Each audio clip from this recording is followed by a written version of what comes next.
Hello students, welcome to Studynetic. मैं हूं पूजा मेहता और क्लास 11 की अकाउंटेंसी पढ़ रहे हैं। आज यहां पर मैं वन शॉट वीडियो लेकर आई हूं स्पेशल बुक्स का।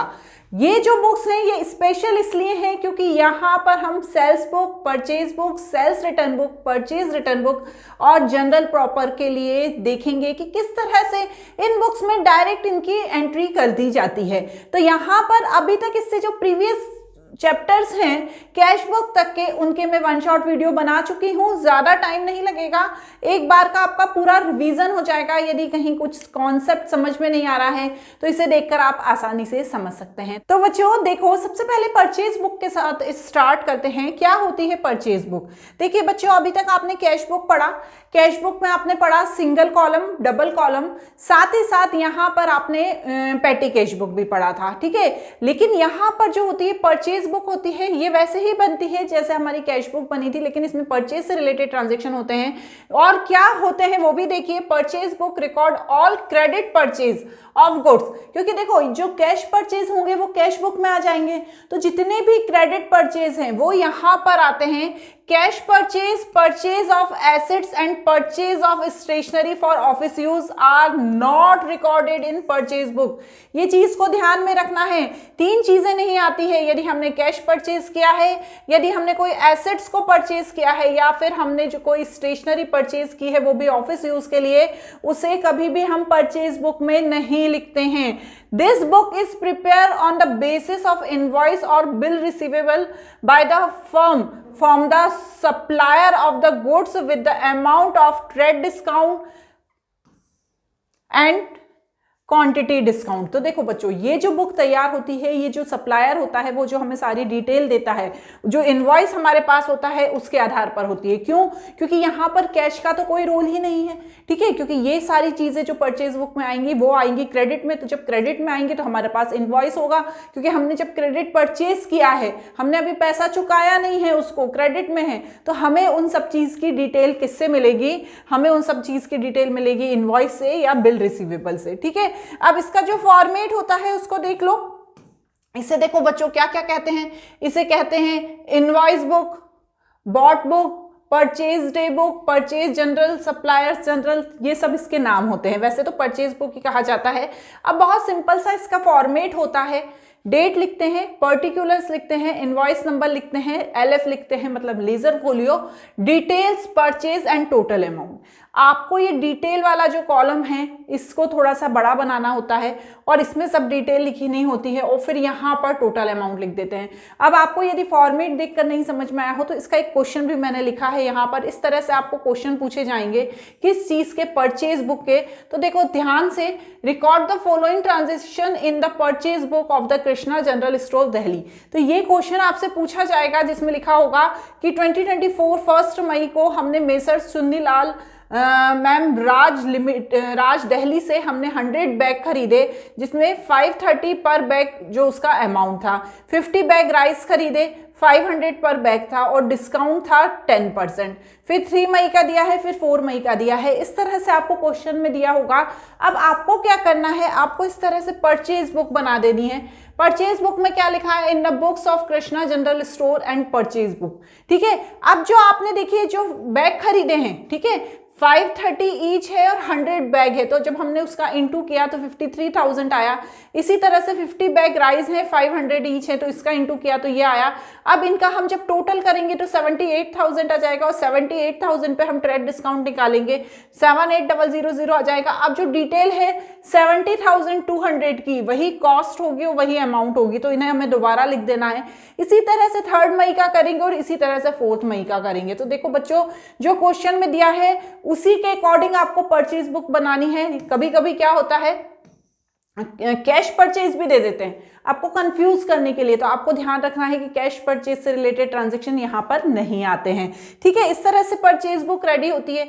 इसके बाद आती है सेल्स बुक। सेल्स बुक में क्या होता है, सभी वही क्रेडिट सेल्स, ठीक है। जैसे वहां पर क्रेडिट परचेज था वैसे यहाँ पर क्रेडिट सेल, ऑफ मर्चेंटाइज, मतलब जो भी हम सामान खरीद रहे हैं वो क्रेडिट सेल, उसे हम यहाँ पर लिखते हैं it does not record cash sale of goods and sale of fixed assets. ठीक है, ये दो चीजें यहाँ पर नहीं आती हैं सेल्स बुक में, आपको ध्यान रखना है। The source document for the recording entries for sales journal and sales invoice and bill issued by the firm is to the customer with the amount of net trade discount. तो देखो यहाँ पर क्या होता है, जो हम सामान बेच रहे हैं तो हमारे पास उसका बिल की कॉपी होगी ना, तो उस कॉपी से हम क्या करते हैं सेल्स बुक में एंट्री कर देते हैं, या हमारे पास सेल्स इनवॉइस होता है जो, या फिर हमने जो बिल इशू किया है वो होता है, क्योंकि ये जो होता है क्रेडिट सेल पे बनता है। ठीक है, कैश सेल सेल्स बुक में आएगी, लेकिन जो क्रेडिट सेल होगी वो यहाँ पर आएगी। इसे यहाँ पर इसे sales day book, sales journal, customer journal भी कहा जाता है। तो देखो बच्चों, इसका भी क्वेश्चन, ये जो फॉर्मेट दिया है देखो, इसका भी सेम वैसा ही फॉर्मेट होता है। परचेज की जगह यहाँ पर सेल लिख देते हैं। ठीक है, समझ में आ रही है ना बात। अब इसके बाद जो इसका क्वेश्चन आता है सेम वैसे ही आता है जैसे कि परचेज बुक का आया था। Prepare sales book from the following transaction from Mohan traders dealing in furniture, open a ledger account also. तो यदि लेजर बनाने का बोला है तो आपको लेजर भी बना सकते हैं, लेकिन यहाँ पर अभी मैं आपको सिर्फ सेल्स बुक बताऊंगी। देखो ये क्वेश्चन दिया रहेगा, 1 अप्रैल को हमने messrs Gupta furniture house Delhi को 100 चेयर 1500 पर चेयर के हिसाब से सेल की, 40 टेबल 2000 पर टेबल के हिसाब से हमने सेल की और ट्रेड डिस्काउंट था 5%। ऐसा ही 10 अप्रैल को, ऐसा ही 15 अप्रैल के यहाँ पर देखो ट्रांजेक्शन दिए हैं। जब हम यहाँ पर सेल्स बुक बनाएंगे तो in the books of Hema traders Kolkata, जो भी नाम ऊपर दिया हुआ है वही यहाँ पर हमें लिख देना है। मोहन ट्रेडर्स था, आप भी मोहन ट्रेडर्स लिखना, नाम गलत लिखा गया है। ठीक है, और उसके बाद देखो messrs Gupta furniture house Delhi 100 chair, 100 into 1500 1,50,000, 40 into 2000 80,000, इन दोनों को ऐड कर लिया 2,30,000 और उसका 5% ट्रेड डिस्काउंट माइनस करके 218500 को सेल्स वैल्यू में और अमाउंट में लिख दिया। अब यहाँ पर भी पहले जैसा ही करना है जो परचेज बुक में करा था, इन सबका टोटल कर दिया और यहाँ पर लिख दिया। ठीक है ना, हर जगह सेम चीज करनी है। क्लियर। अब बनती है purchase return book. Purchase return book भी बहुत इंपॉर्टेंट है, क्योंकि कईयों बार क्या होता है हमारे यहाँ रिटर्न बहुत ज्यादा होता है, तो गुड्स में return due to the various reason such as goods are not required quality और are defective and not according to the sample etcetera. बहुत सारे रीजन होते हैं कि हमने कोई सामान खरीदा और उसे हमने वापस कर दिया, कई रीजन होते हैं। Purchase return of goods are recorded if does not record to the return of goods purchased on cash basis nor the return on purchase other than the goods of which are firm deal in। मतलब यहाँ पर ये ध्यान रखना है कि जो return हुआ है, जब हमने यदि कैश में नहीं खरीदा था, क्रेडिट में ही खरीदा था और फिर हमने उसका रिटर्न किया है, तो उसे यहाँ पर हमने लिखना होता है। जो परचेज रिटर्न बुक बनाई जाती है वो डेबिट नोट इशू किया जाता है। हमने पढ़ाई की थी ना कि डेबिट नोट कौन इशू करता है, डेबिट नोट कौन, जो बायर होता है वो इशू करता है। तो हम कौन थे, बायर, क्योंकि हम परचेज रिटर्न बुक बना रहे हैं, तो हम वो डेबिट नोट इशू करेंगे जिसमें हम लिखेंगे कि हमने क्या क्या चीज रिटर्न कर रहे हैं और उनमें क्या प्रॉब्लम थी। ठीक है, तो उसी के आधार पर परचेज रिटर्न बुक बनाई जाती है।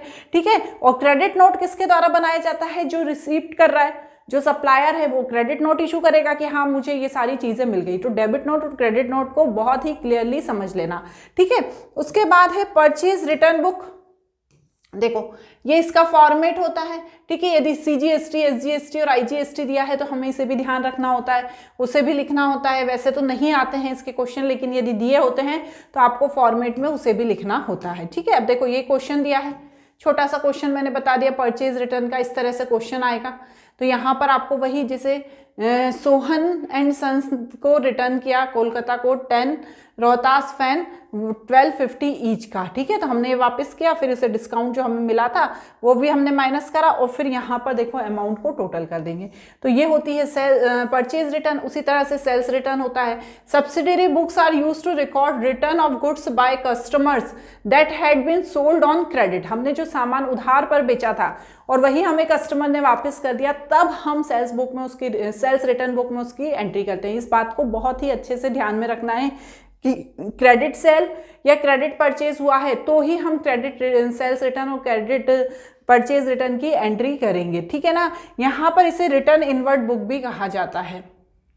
यहाँ पर भी वही डेबिट नोट और क्रेडिट नोट वाली बात होती है। जो फॉर्मेट है देखो सेम वैसा ही है जैसा अभी हमने ऊपर देखा था, ठीक है। यहाँ पर देखो क्रेडिट नोट नंबर, वहां पर इनवॉइस नंबर था, यहाँ पर क्रेडिट नोट नंबर। ऊपर वाले में क्या होगा, ऊपर वाले में देखो आप ध्यान से, ऊपर वाले में होगा डेबिट नोट नंबर, ठीक है ना। क्यों? क्योंकि ये है परचेज रिटर्न बुक, हमने कोई सामान परचेज किया है और हम वापस कर रहे हैं, तो हम बायर हैं, ठीक है, तो हम डेबिट नोट लिखेंगे। लेकिन जब हम कोई सामान बेच रहे हैं तो हम क्रेडिट नोट लिखेंगे। क्यों? क्योंकि हम सेलर हैं। बस वही चीज़ का आपको ध्यान रखना है। देखो इसी तरह से इसमें भी क्वेश्चन दिया रहेगा, Rama store Delhi return 2 television Sony sold 20,000 each, तो बस उसे यहाँ पर लिखेंगे।